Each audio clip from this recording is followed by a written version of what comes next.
ciclo Verano Planeta cumple esta temporada 25 años. Nacieron por iniciativa del Grupo Planeta con la producción general de Marcelo Franganillo. Desde sus inicios, en Mar del Plata y Pinamar, el objetivo fue y sigue siendo acercar los lectores a los autores. Decenas de miles de personas han presenciado las charlas en las que escritores de diverso género presentan sus últimas obras. La virtualidad a la que nos obliga la crisis sanitaria cambia las formas, pero no los propósitos. Por el contrario, aspiramos a multiplicar la cantidad de espectadores. El Grupo Planeta propone así nuevas alternativas literarias que sirvan de refugio a los deseos de un mundo mejor y posible. Desde el 18 de enero hasta el 10 de febrero, cada martes y jueves a partir de las 20, por el canal de YouTube Planeta de Libros Argentina, se emiten una a una las 8 charlas. La de hoy comienza así. Bienvenidos, muchísimas gracias por acompañarnos a una nueva edición del ciclo Verano Planeta. Este año con 25 años. Estamos celebrando los 25 años, lo hacemos también en homenaje y en recordación. El ciclo hemos titulado Juan Forn, a ese querido amigo, editor increíble, escritor que ustedes todos conocen y que hemos perdido hace pocos meses. Muchísimas gracias a DESA, que es nuestro patrocinador y que nos permite llegar a ustedes a través de este ciclo. DESA gestiona empresas eléctricas con una visión de largo plazo, con respeto al medio ambiente y con una vocación por tener compromisos con el país. Es energía que transforma, eso es DESA. Muchísimas gracias a Álvarez Argüelles Hoteles, que nos permite, como siempre, poder estar aquí, en este lugar, en donde nacieron los premios, los ciclos Planeta, y donde nos sentimos comodísimos. Detrás de nosotros está Playa Grande, a muy pocos metros tenemos el Golf Club, la Catedral del Golf, el Parque San Martín. En fin, estamos en un lugar de privilegio y también nuestros invitados están en una parte de los hoteles de Álvarez Argüelles, en este caso el Gran Briso en Buenos Aires. Muchísimas gracias a los organismos que han declarado de interés cultural este ciclo, y me estoy refiriendo al Consejo Deliberante de la Ciudad de Mar del Plata, de General Pueyrredón, al Ministerio de Cultura de la Nación. Muchas gracias a todos los medios que nos ayudan a difundir esta actividad.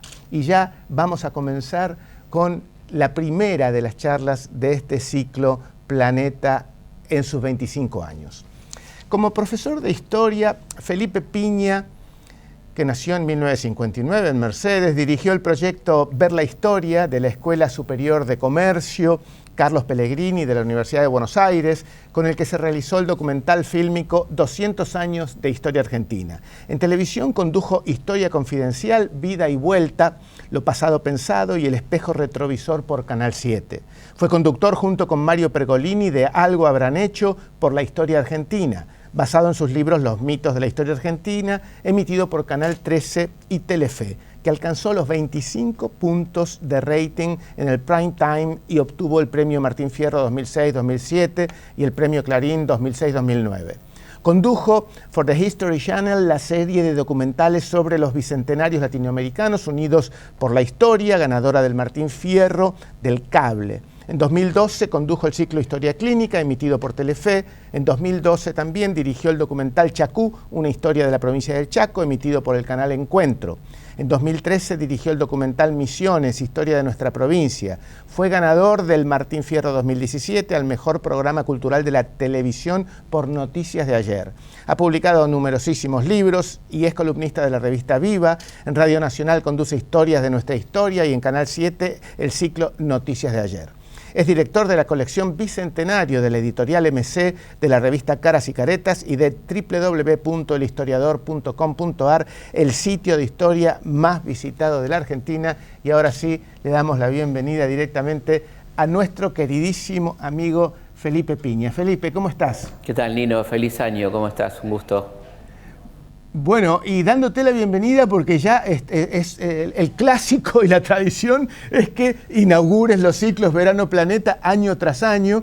Y me gustaría preguntarte, este encuentro con la gente, ¿qué ha significado para vos esta participación en los ciclos? ¿Qué te deja? Los trabajos de un autor generalmente son bastante solitarios y acá te encontrás, esta vez a través de la virtualidad, ¿no? Pero esta historia, ¿qué tiene que ver con vos y con lo que le podemos decir a la gente?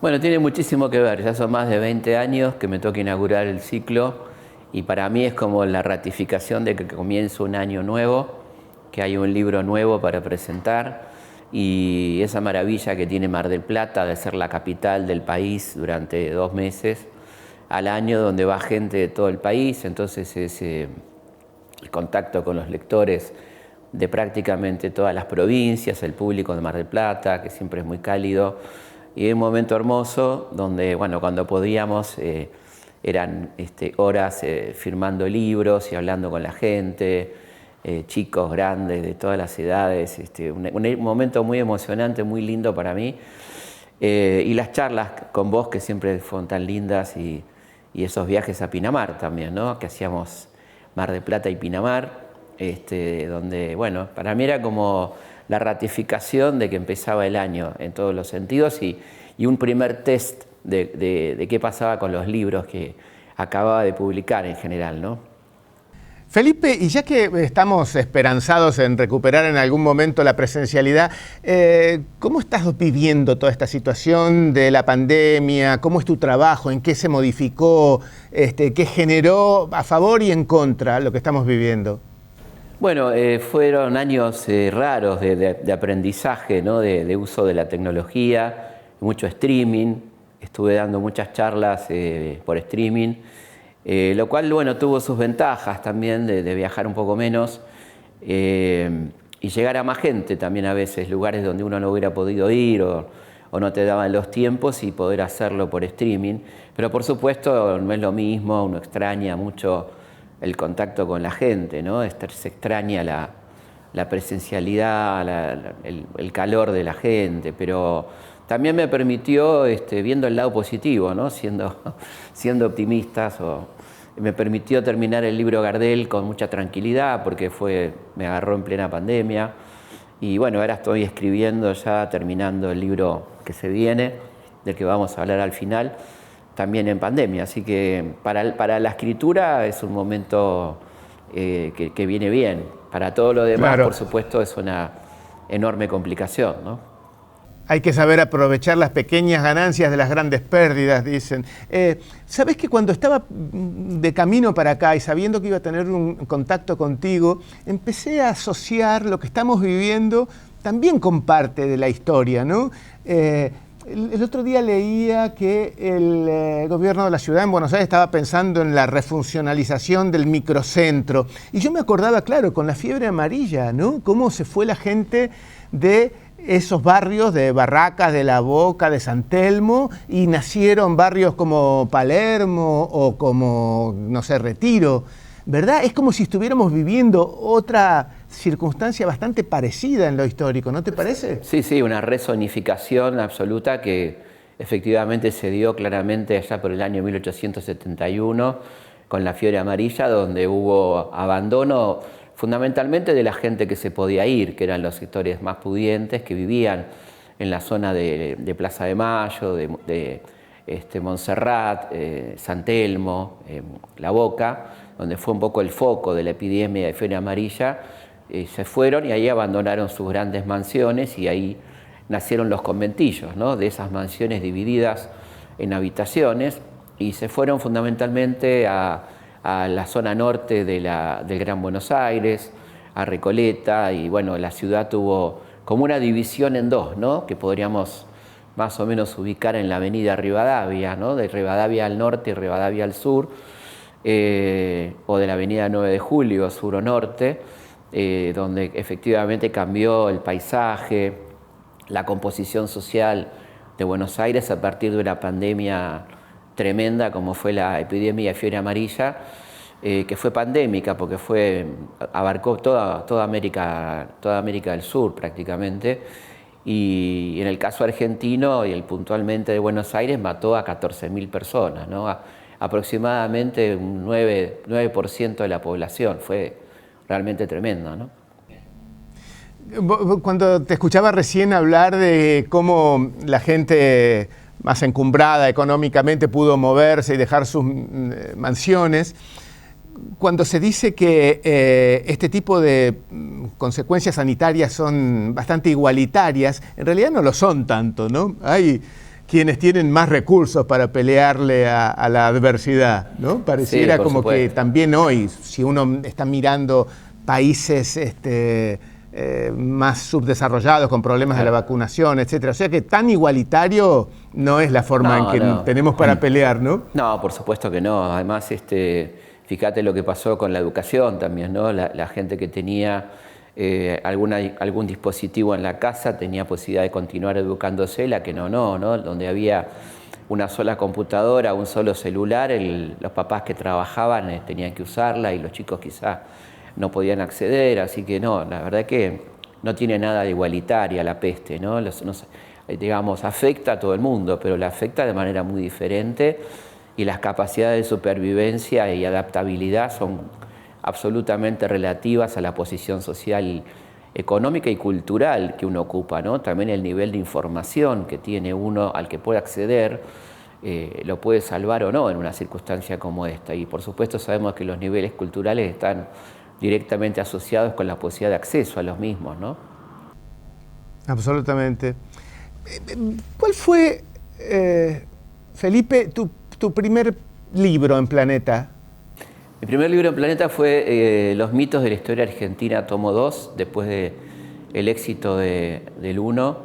Y bueno, a través de un querido amigo que fue Alberto Díaz, uno de los más grandes editores que tiene la Argentina, que lo conocí casualmente en una conferencia y a él le había gustado mucho el primer libro y fue el que me llevó a Planeta y ahí empezó el vínculo con la editorial, donde ya, bueno, tengo grandes amigos como Nacho Iraola, como tanta gente querida, Ariana Fernández, ¿no? Tanta gente entrañable de la editorial que ya hemos hecho una amistad, ¿no? Gastón Echegaray. Y ahí empezó la aventura de publicar en Planeta y de estar en los ciclos de Planeta, ¿no? Que hemos compartido con vos todos estos años, tanto en Mar del Plata como en Bariloche en su momento, ¿no? Sí, sí, sí. En el interior también, en Pinamar, en muchos lugares. Decime, Felipe, desde tu primer libro a hoy, ¿qué cosas cambiaron? Porque, claro, uno no puede dejar de relacionar el boom piña dentro de tu disciplina, ¿no? Realmente es fundante de una nueva manera de difundir la historia cuando no era una disciplina tan arraigada. ¿Qué cosas en este trayecto cambiaron en vos en cuanto al enfoque de tu trabajo? Fue cambiando mucho, fui madurando, por supuesto. Los primeros libros son libros muy impulsivos, libros de mucha necesidad de contar, ¿no? Lo que no estaba contado, lo que estaba contado distinto. Tenía que ver con una pulsión también de ser tantos años docente y tratar de que la gente acceda a esa información. Y eso fue, se ve mucho en esa urgencia de los primeros libros, que después se fue como aplacando, sin cambiar para nada el enfoque, pero sí con una cuestión más de ir dándome gustos en qué poder elegir, por dónde ir, entrarle mucho al género biográfico, ¿no? Que creo que es algo realmente muy interesante y que pude ir desarrollando con el tiempo, ¿no? Claro, además hay nuevas plataformas, hay redes, los espacios en televisión, en radio, que no era habitualmente un canal que tenían los historiadores en su momento. Todo eso, toda esa ampliación de los alcances, ¿cómo destacarías vos ese fenómeno? ¿Qué fue lo que te permitió? Bueno, eso para mí fue maravilloso porque me dio la posibilidad de llegar a otro tipo de público, a un público joven, tener un contacto directo con el público, de eso que antes pasaba, que te llegaba una carta o te llegaba un mail opinando sobre un libro, ahora es una cosa inmediata, la reacción, ¿no? Los pedidos de queremos leer sobre esto, queremos, o me gustó tal cosa o tal otra. También es una tarea de difusión interesante, ¿no? La de poder, quizás gente que no puede comprar un libro y acceder a mis plataformas donde hay muchísimo material gratuito, y me parecía que era lindo que eso ocurriera, ¿no? Ya la página de Facebook tiene 1.000.000 de seguidores y es muy raro esto de una persona que se dedica a la historia y Sí, que pase esto, rarísimo. y 820.000 en Instagram. No lo digo como jactancia, sino un poco apuntando a lo que me decís, a lo que uno trata de dar, que es a encariñar a la gente con la historia, que es una disciplina tan linda, y que pueda acceder y que eso dispare vocaciones o intereses. Yo creo que hay toda una parte horrenda de las redes y hay una parte que uno podía darle un contenido interesante. Yo apunto ahí, no a meterme en la cloaca de las discusiones estériles o los insultos a veces, sino en lo que uno puede ofrecer desde su profesión, que me parece que es lo mejor que uno puede hacer, ¿no? En cualquier disciplina, y estoy hablando de diversidad de orientaciones y de profesiones, las personas que se dedican a la divulgación en algún momento son mirados con cierto recelo por el mundo académico. No es tu caso ya, que estás absolutamente instalado, pero ¿en algún momento te sentiste víctima de ese prejuicio? Sí, claro, eso pasa, ¿no? Pero bueno, tiene que ver con que uno trata de escuchar también las críticas que puedan provenir de ese lugar. A mí me encanta escuchar críticas porque te hacen bien y te mejoran.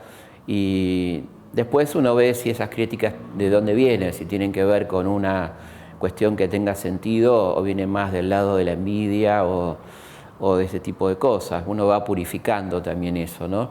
Pero en general la academia más tradicional, las academias más tradicionales tienen como un recelo de aquello que salga de lo formal, ¿no? Hay como un atraso en lo que tiene que ver con la divulgación, que ya es parte del mundo científico a nivel mundial, ¿no? Es decir, en general la gente que se dedica a la ciencia tiene hoy en día una preocupación por la difusión, entendiendo que estamos cumpliendo un servicio público, ¿no? Quizá lo nuestro no tenga el carácter de urgencia en la historia, pero sí ayuda a pensar, digamos, ¿no?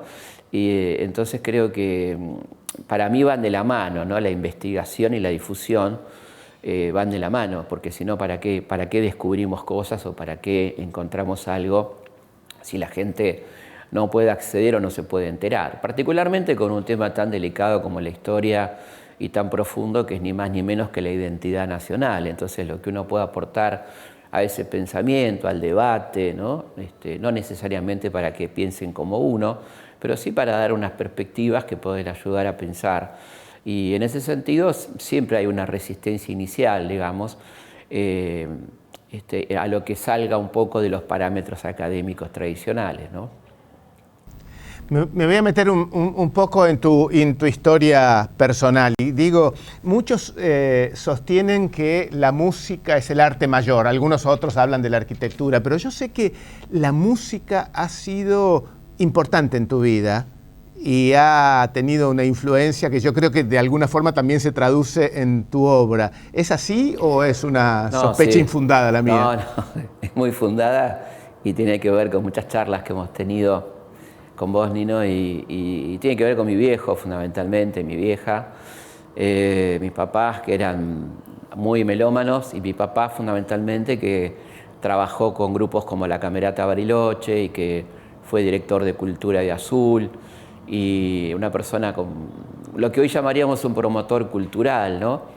Que tenía muchos vínculos con gente del folclore, de la música clásica. Bueno, Felipe, no mucha gente puede decir como vos que tenían visitas en tu casa de, no sé, de Falú, de Yupanqui, de Mercedes Sosa. Eso inevitablemente tiene que tener una influencia grande en tu historia, ¿no? Totalmente, sí, claro, porque después de actuar venían a casa a comer. Mi mamá cocinaba muy bien y entonces venían a comer a casa y venía Yupanqui, Falú, La Negra, venían los Chalchaleros, los Huancahuá, Hernán Figueroa Reyes, bueno, Jaime Dávalos, ¿no? Y mi papá tenía el buen tino, yo siendo muy chico, 6, 7 años, de decirme quédate porque vas a escuchar algo muy lindo, muy interesante, ¿no? Y era esa gente que hacía de la conversación un arte, ¿no? Y esos relatos magníficos y de gente que, bueno, que después llegué a admirar maravillosamente, así que sí, era... Pero vos sos consciente de semejante privilegio. Sí, es sí, increíble, ¿no? Completamente consciente de ese privilegio y de lo que influyó eso en mi gusto por el relato, por la historia, ¿no? Por escuchar, por recrear situaciones. Yo creo que fue definitivo, fue una marca muy importante para mí, ¿no? ¿Y por qué te dedicaste a la historia y no a la música? No me ha sido dado, como diría el maestro Borges, no me ha sido dado el don. Pero bueno, soy súper musical, ¿no? Adoro la música, me la paso escuchando música, trabajo escuchando música, así que la música para mí es esencial. Y bueno, estuvo siempre en mi vida, desde chiquito en mi casa se escuchó música. Y la verdad que muy variada, ¿no? Muy de todo un poco. A mi viejo le mandaban los discos de Sadaik y en casa se escuchaba de todo. Así que así fue que, por ejemplo, llegaron un día los Beatles a mi casa, ¿no? El disco, el single, lo trajo mi papá, que era fundamentalmente melómano de música clásica, y dijo, esto es algo distinto, ¿no? Y nos hizo escuchar. Mirá qué visión. Sí, fantástico.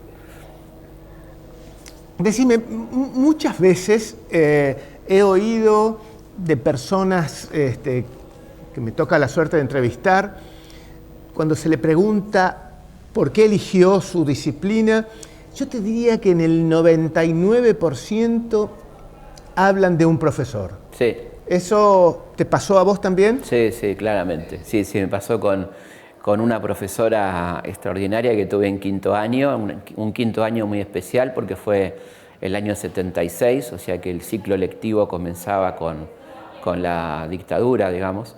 Así que tuvimos una profesora notable, que fue la profesora Giacometti, que además nos hizo pensar y gustar la historia en aquel contexto tan tremendo, ¿no? Por supuesto cuidándonos, pero haciéndonos ver la importancia de la historia como un elemento de pensamiento, y estoy eternamente agradecido. Por suerte se lo pude agradecer. Ya falleció ella, era una mujer muy joven cuando fue profesora nuestra, y tuve el gusto de poder agradecérselo porque fue decisiva para mí ese momento de aquel quinto año del Nacional número 6, Manuel Belgrano. Evidentemente, no solamente algunos alumnos directos que has tenido presenciales, sino ahora ya no podemos saber qué cantidad de gente ha empezado una carrera de historia por tu influencia. Pero hay una influencia interesante en los jóvenes con el tema de la historia. Cada vez que yo hablo de Felipe Piña, tengo en mi cabeza esa circunstancia, ¿no? Los jóvenes. ¿Vos creés que ha sido algo habrán hecho, lo que hacías con Pergolini? ¿Qué fue lo que cautivó a los jóvenes en lo que vos les transmitías? Sí, yo creo que empezó con ¿Cuál es?, el programa de radio que hacíamos con Mario, donde yo era columnista, donde hacía Mario y yo era columnista, en la Rock and Pop, donde tenía una columna atípica completamente que llegó a durar 1 hora, a veces 40 minutos, bueno, una cosa completamente rara para la radio, y que ahí empezó a gustarle a muchos jóvenes la historia. Ahí fue que se nos ocurrió con Mario hacer Algo habrán hecho, que fue evidentemente un antes y un después en el interés o la motivación para que la gente le guste la historia. Y después, bueno, los libros, las charlas, los programas que hice en televisión aparte, donde básicamente me di cuenta de que hacía falta amigar a la gente con la historia, que estaba un poco peleada, ¿no?, con la historia. No solamente las generaciones jóvenes que les parecía aburridísimo, sino las anteriores o las posteriores, que también tenían un mal sabor con respecto a lo que había sido la historia en la secundaria, ¿no? Y además sacar también esta idea de que la historia es una materia, ¿no?, una materia de secundaria. Claro. Es mucho más, es como un elemento ciudadano que deberíamos tener en cuenta. Quizás si tuviéramos más en cuenta a la historia nos iría mejor, probablemente, ¿no? Entonces yo creo que correr esta cuestión de que la historia o es un acto escolar o remitir, por ejemplo, el 25 de mayo a la primaria, ¿no? Como que es algo que ocurrió vinculado a un acto escolar y que no tiene que ver con un hecho tan fundacional, ¿no? Para nuestro país, por ejemplo. Entonces, me pareció que hubo algo ahí interesante, que es una cosa que me dice mucho la gente, que por vos me empezó a gustar la historia, gracias a vos, qué sé yo, yo me lo tomé como un laburo, digamos, que la gente se amigue con la historia, ¿no? Que me parecía que no se la podían perder porque es algo realmente muy fascinante y muy interesante, ¿no? Felipe, la historia y la política son inescindibles, ¿no? Tan íntimamente relacionadas, y cada uno de nosotros tiene una posición en el arco ideológico, en un ángulo determinado. ¿Cómo se preserva el pensamiento crítico, digamos, con una imparcialidad aceptable en un medio tan radicalizado como el que estamos viendo hoy, ¿no? La fomentada grieta? ¿Cómo hace un historiador para correrse de ese dilema? Yo creo que básicamente con honestidad intelectual, presentando la mayor cantidad de elementos de juicio para que la gente pueda entender un proceso histórico, ¿no?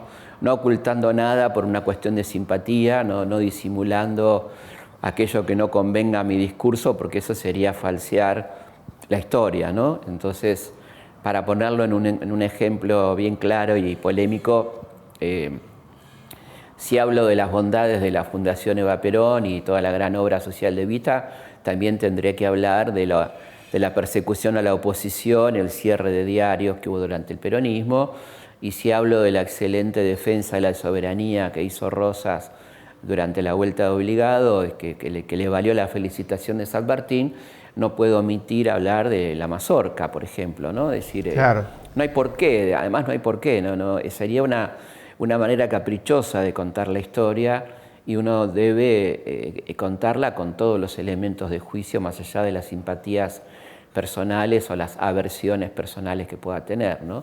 Creo que por ahí va la cosa. Yo no creo en la imparcialidad porque me parece que, volviendo a Borges, no nos ha sido dada a los seres humanos, sino más sí en la honestidad, ¿no? En la honestidad de poder poner la mayor cantidad de elementos para que la gente tome nota. Y creo que a veces se enoja la gente porque dice, bueno, al final era bueno o malo.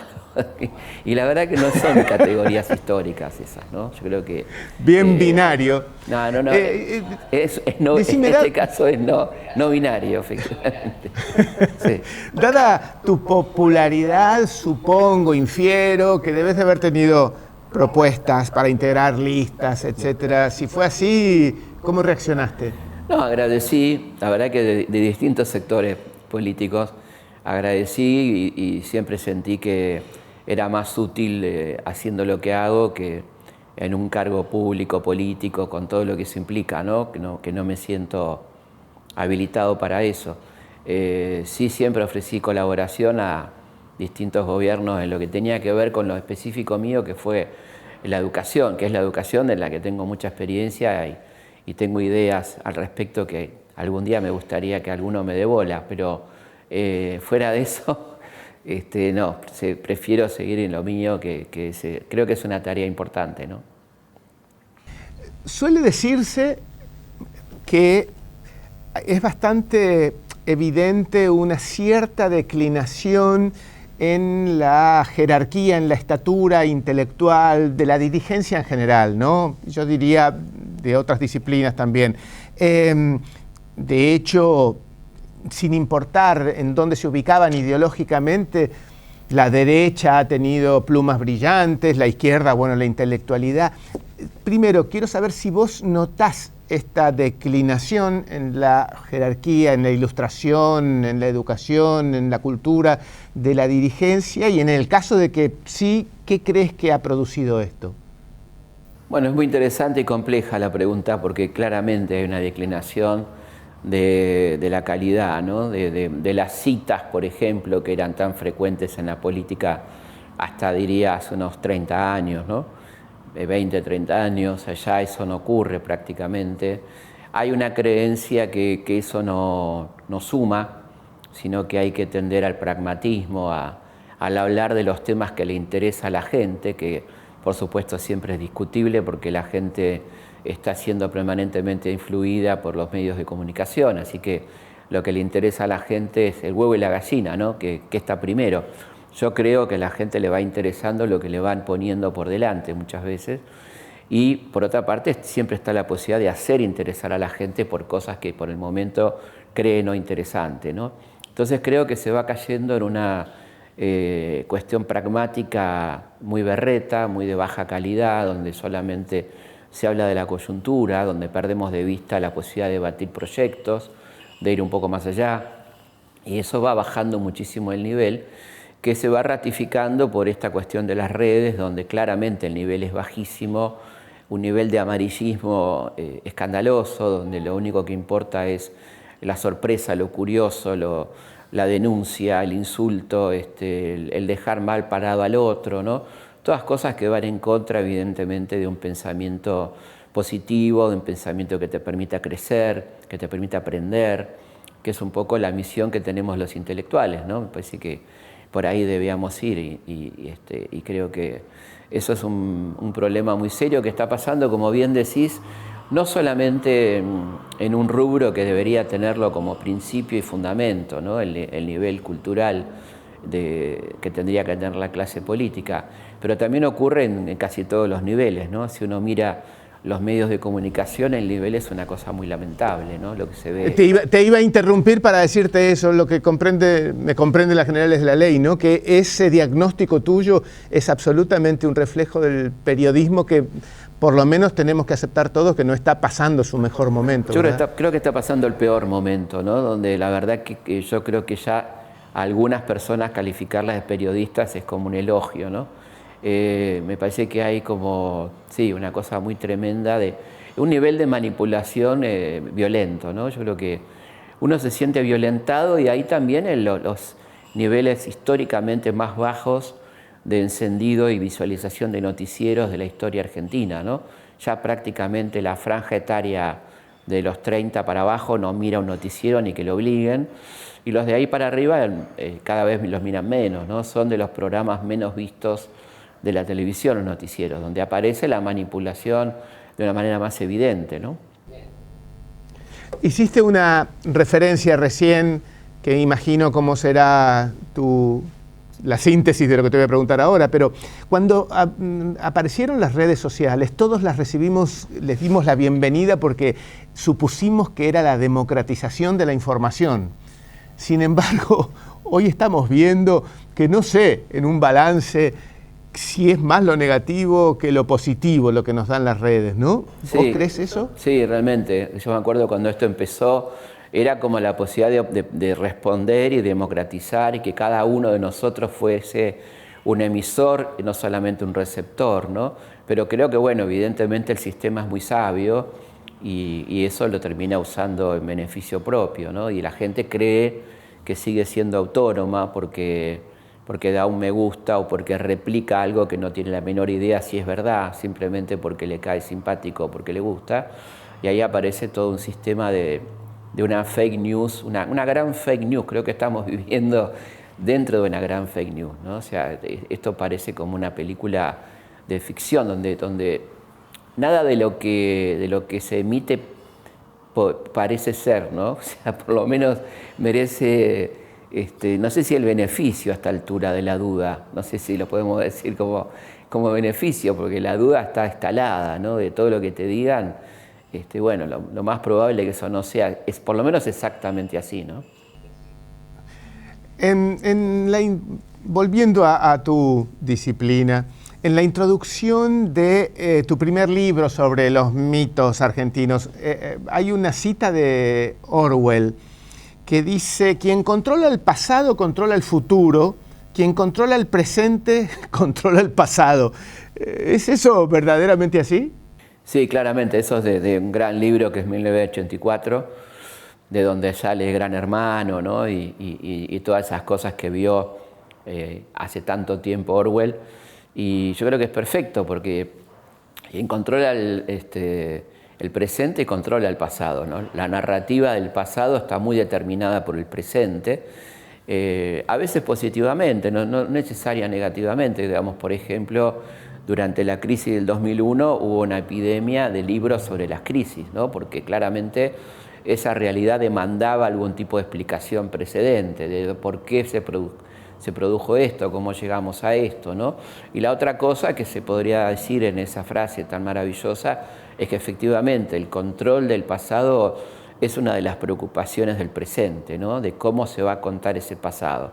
Y por supuesto que quien controla el presente controla el futuro. Y ahora hay algo que no llegó a ver Orwell y que creo que se está escribiendo mucho, y hay mucho cientista social, Traverso y tantos otros, gente que está escribiendo en este momento, sobre el discurso del no pasado, no futuro, ¿no? De un presente continuo, que es un poco el discurso neoliberal, donde no hay ni pasado ni futuro, ¿no? Solamente hay presente.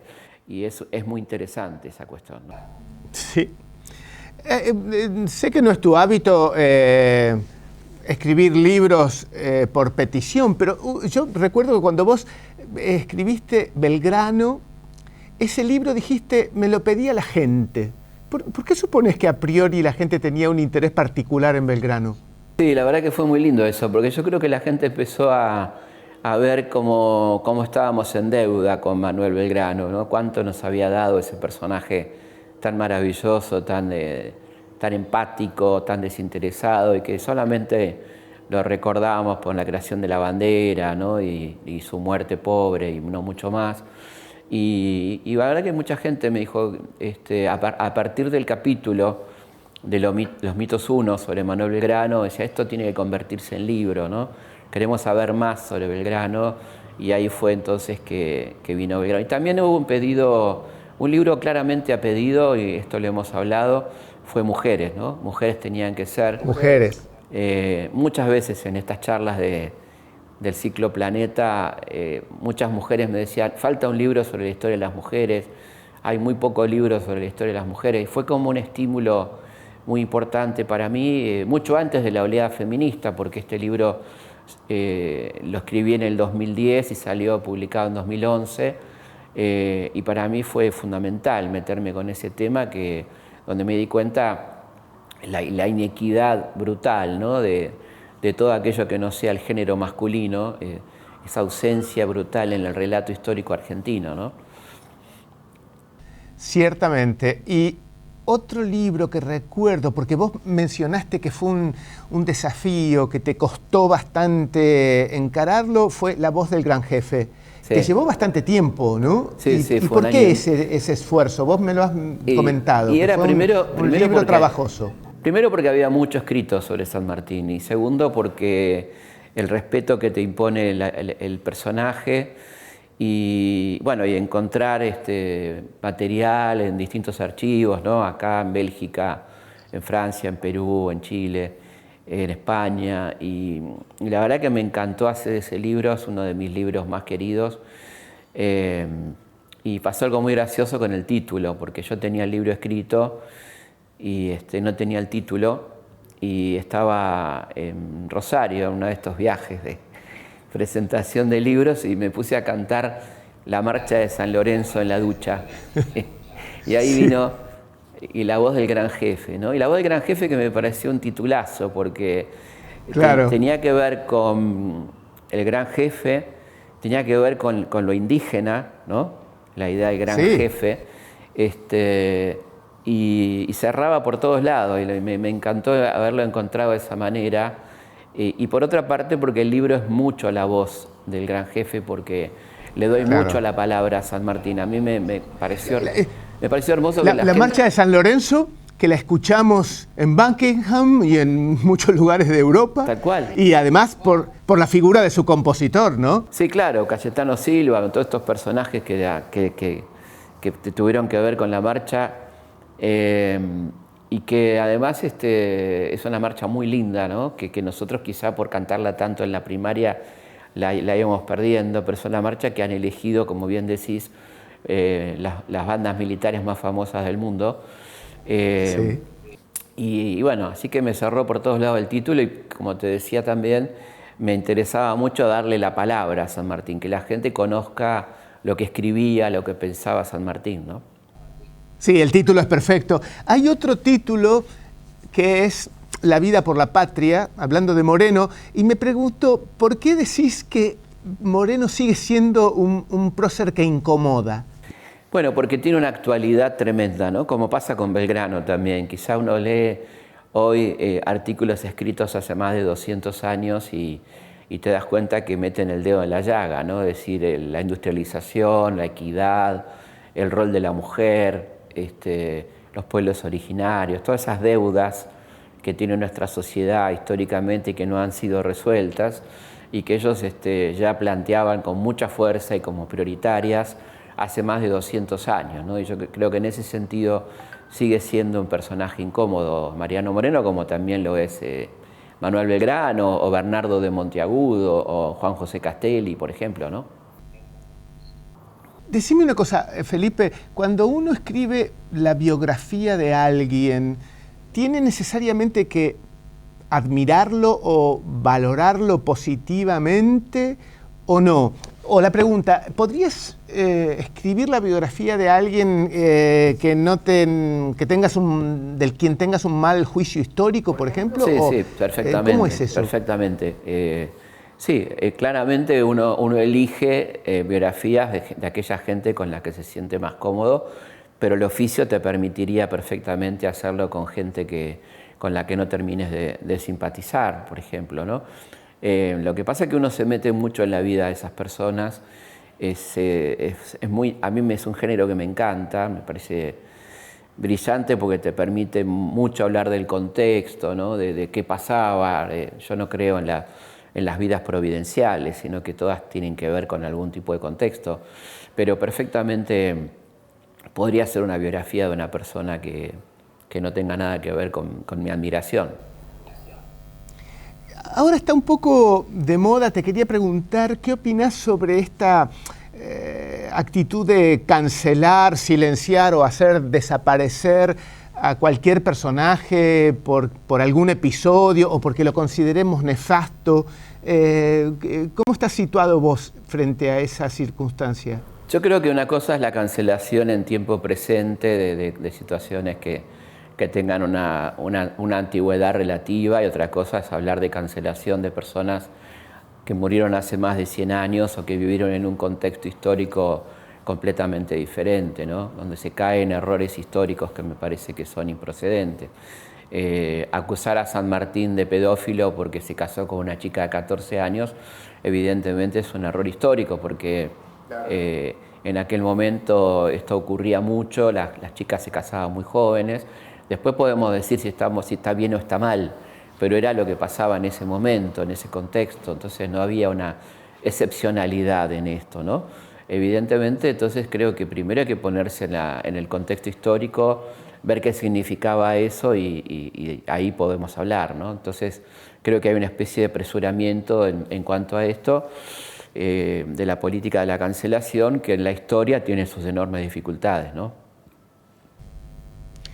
Cuando escribís sobre un ídolo popular, ¿hay alguna prevención para no herir a los fans por algún aspecto? Estoy básicamente refiriéndome a Gardel. ¿Tuviste algún reparo en escribir algo que pudiera rozarlo? ¿Cómo encaraste su libro? No, a mí lo que me pasó con Gardel, que me encantó, es un libro que disfruté enormemente hacer, es una tarea de desbroce, tipo como entrar en una selva de la cantidad de mitos y leyendas tejidas en torno al personaje. Como mi libro no era una novela, ni era un libro que iba a reivindicar sus mitos, sino a hablar de la historia real de Gardel, la historia verdadera con todo lo que eso implica, era permanentemente entrar por caminos, por senderos que se bifurcan, volviendo a Borges, donde vos veías que esto que se decía y se afirmaba no era así, que por lo tanto había que volver a